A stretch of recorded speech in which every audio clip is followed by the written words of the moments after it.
Hey everybody, it's W. Mark Watts, the Twin Flame Guru. And if this is your first time watching any of my videos, welcome. Great spending this time with you. If you're coming back and you've watched my videos before, thanks for coming back and hanging out with me again. It is my ultimate pleasure to be here with you all today. So in our time today, I want to talk about this don't contact your twin flame.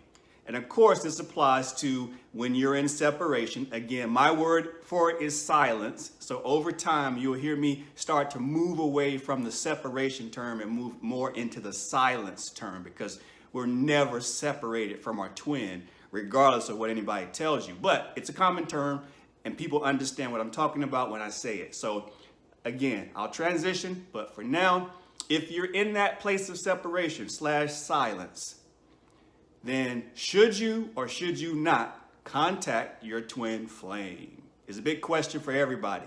And I remember early on in my journey when I first started posting on YouTube, someone chimed in, you shouldn't contact them, and wrote out this whole big long spiel about why I shouldn't contact my twin flame. And I combated them, number one, because I don't listen to anybody tell me what to do when you don't really know me or my situation. So I'm the king and I'm the decision maker on my situation and what I should do and shouldn't do. I appreciate your opinion. That's just my personality. So to answer the question, yes and no is the answer. Yes, when you feel the need, when you really I really listen to my heart.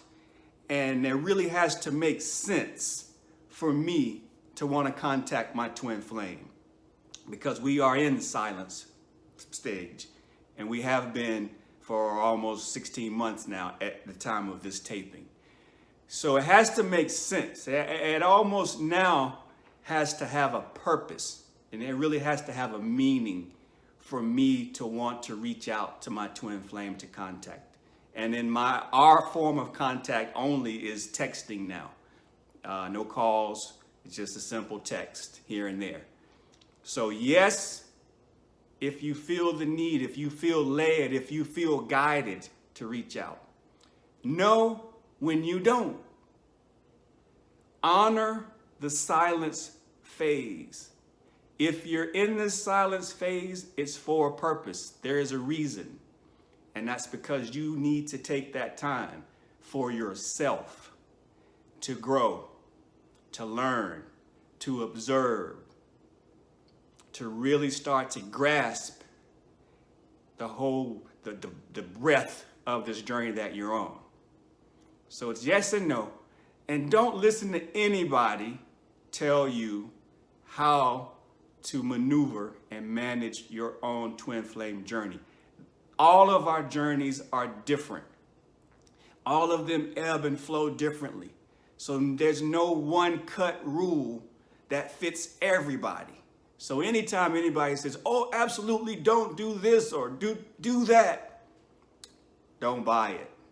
Trust your heart, trust your guidance, because in that contact, you learn something every time, whether they don't contact you. I've had instances where she won't respond to me.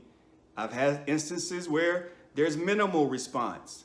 So, and then I've had, of course, times when she responds and we have a brief back and forth. So it changes, but trust your heart, trust your guidance, and be open to the lesson that you learn in that attempt to connect and communicate or not. Number two,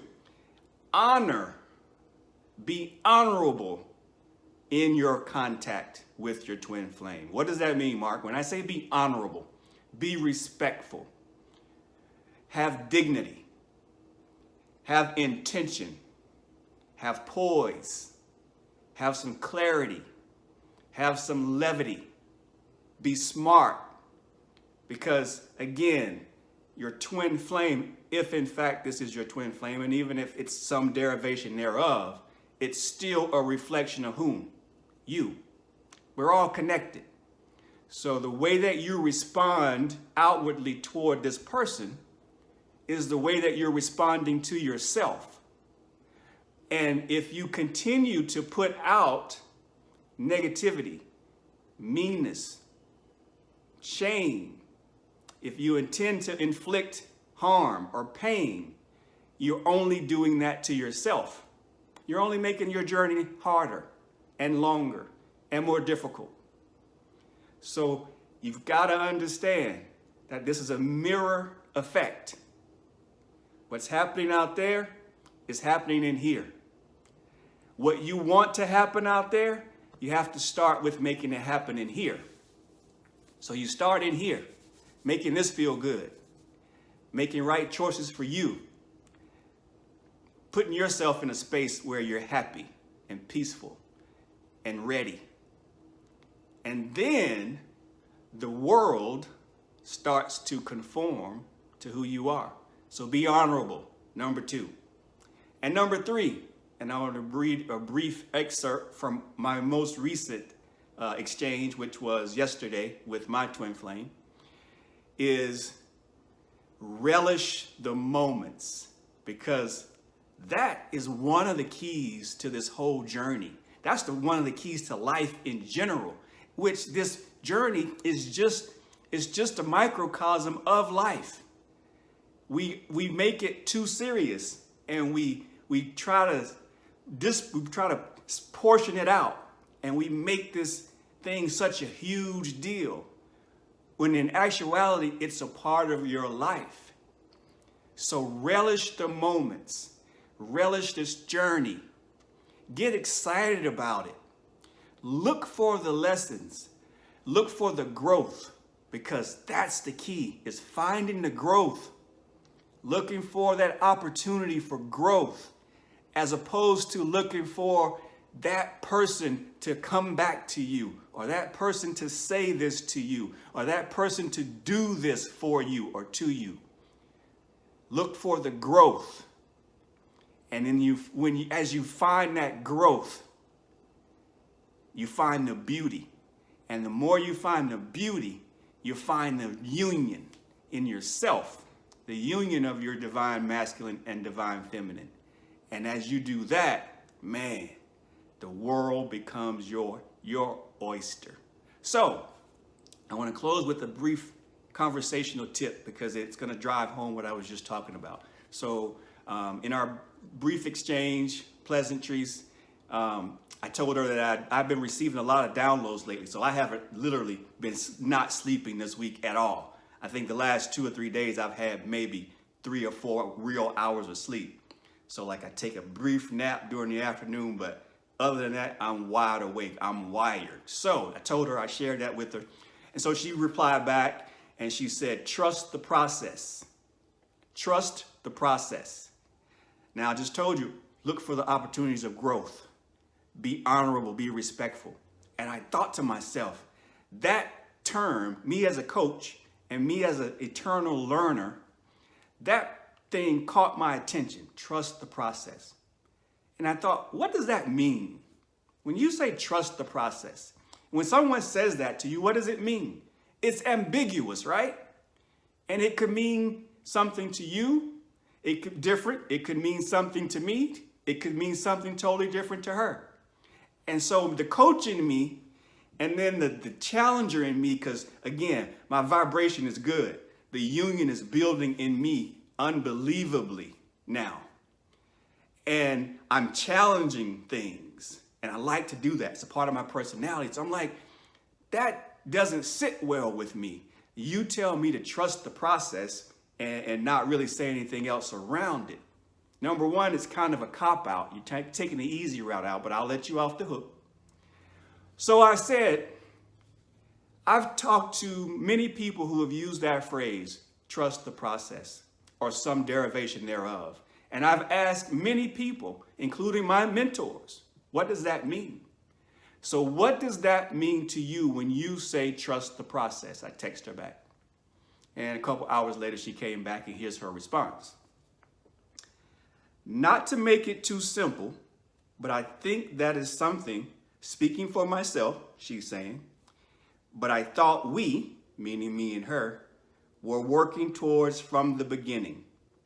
to trust God's plan no matter the outcome. And so I read that, and at first I thought, that's kind of what we signed up for. And so I can buy that, but it immediately set the coach in me. Remember, I told you to look for growth, look for opportunities, get excited about this journey. And the more I kind of thought about that statement a little bit, I started getting excited about it, and it got the wheels to turning, because I realized what had happened in me was she just gave me a beautiful moment. And that moment is this: the additional purpose now that I have is to, one of the things that I really enjoy doing is I like to dumb things down. I want to make things crystal clear. I don't want to ever give you some statement like that and leave you hanging. And so I thought, I've got to take that and figure out what trust the process actually is.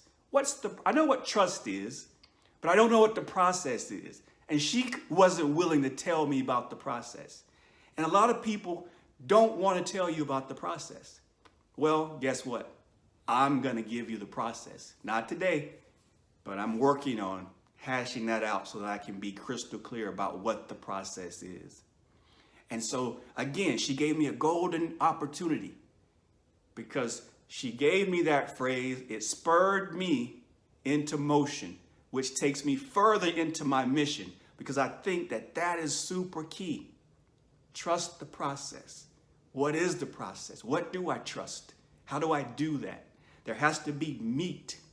There has to be some real substance. Just telling someone trust the process is the easy way off. And even her follow-up gave a little bit more clarity, but it doesn't cut the mustard for me. And I want to do much better than that for everyone that I come in contact with. So that's my mission.